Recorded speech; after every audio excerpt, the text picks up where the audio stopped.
King Charles looks set for an almighty clash with Donald Trump as his war of words with Canada reignite. Canadian PM Mark Carney warned he will inflict maximum pain on the US as tariffs start to bite. We are fighting unjustified US tariffs, including those on steel and autos with counter tariffs of our own. And those are designed to cause maximum pain in the United States, but have only a minimal impact here in Canada. We are protecting our workers and businesses because we're using every dollar that we collect from those retaliatory tariffs, and we use it to protect our workers. But above all, what we are doing is we are building Canada strong. Canada strong. Thank you very much. Merci beaucoup. Vive le Canada.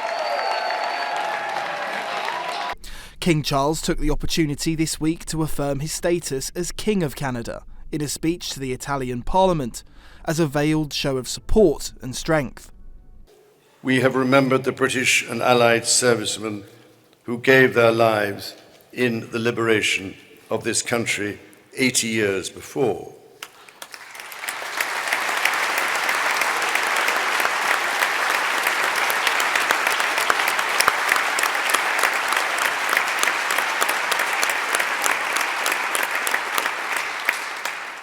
Including more than 45,000 from Commonwealth nations and almost 30,000 from the United Kingdom.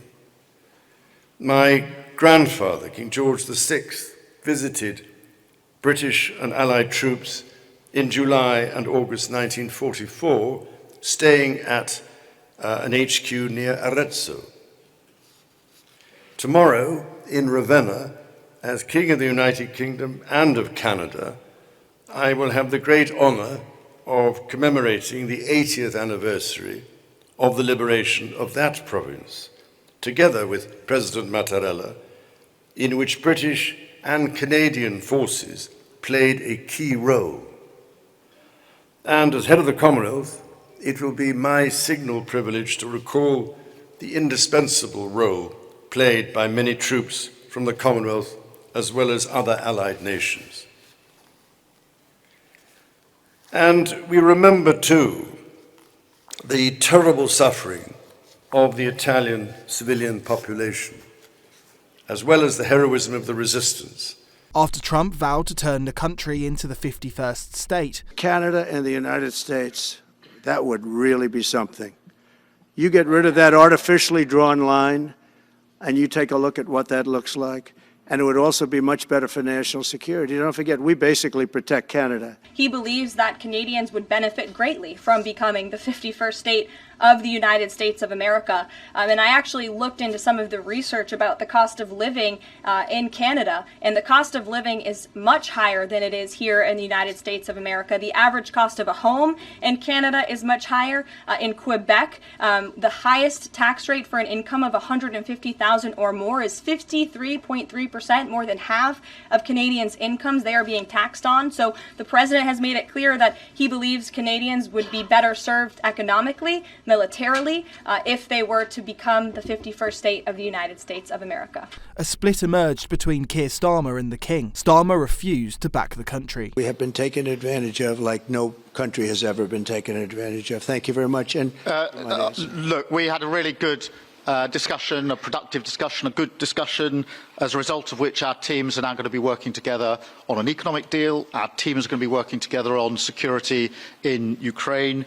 You mentioned Canada. I think you're trying to find a divide between us that doesn't exist. We're the closest of nations, and we had very good discussions today, but we didn't discuss Canada.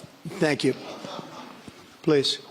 Starmer told an angry Commons that he didn't have the time to discuss the country with Trump. Speaker, it's very welcome to hear the Prime Minister acknowledge the contribution of Canada to Ukraine's self-defence and its status as a vital ally for the UK.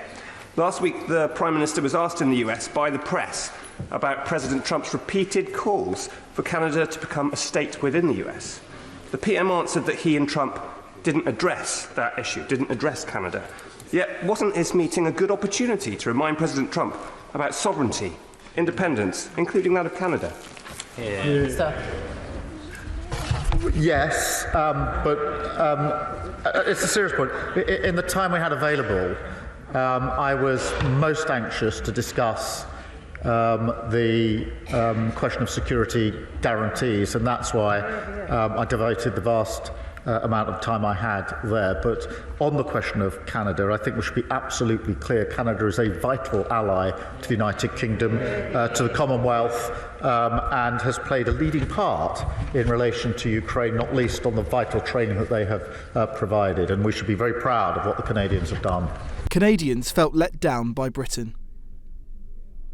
King Charles commemorated the anniversary of the Canadian flag and invoked the emotion he feels for the maple, taking to Instagram to say it never fails to elicit a sense of pride and admiration, as I recall with the deepest affection my many Canadian visits and friendships.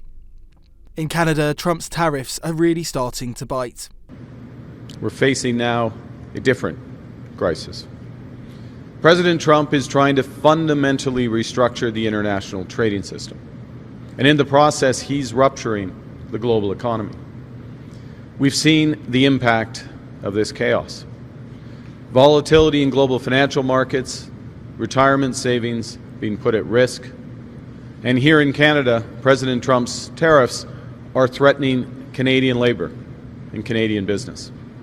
They're putting people's livelihoods in jeopardy, from auto workers in Ontario to iron workers here in Alberta. We are responding. We are responding with purpose and with force, because we are masters in our own home. As a nation, we've played it too safe by relying too much on the United States. It's time now to realize Canada's full potential. I have to address today's latest disrespect by President Trump of our country. While President Trump announced a 90-day pause on tariffs for dozens of countries, he kept those tariffs in place on Canada. Take that in for a moment.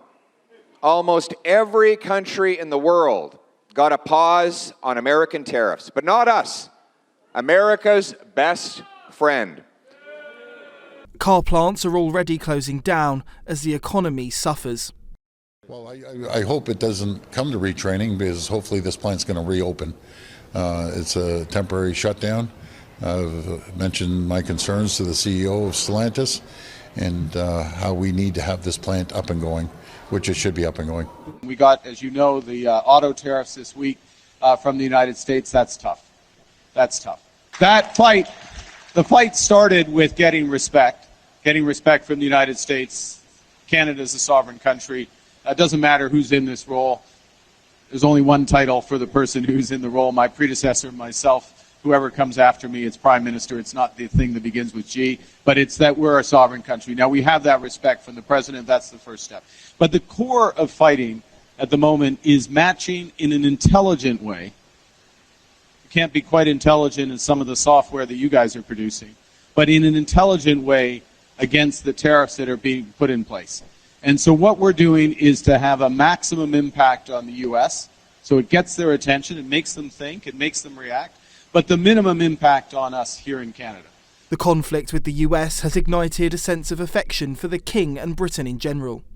Recently, boisterous MPs hailed the King.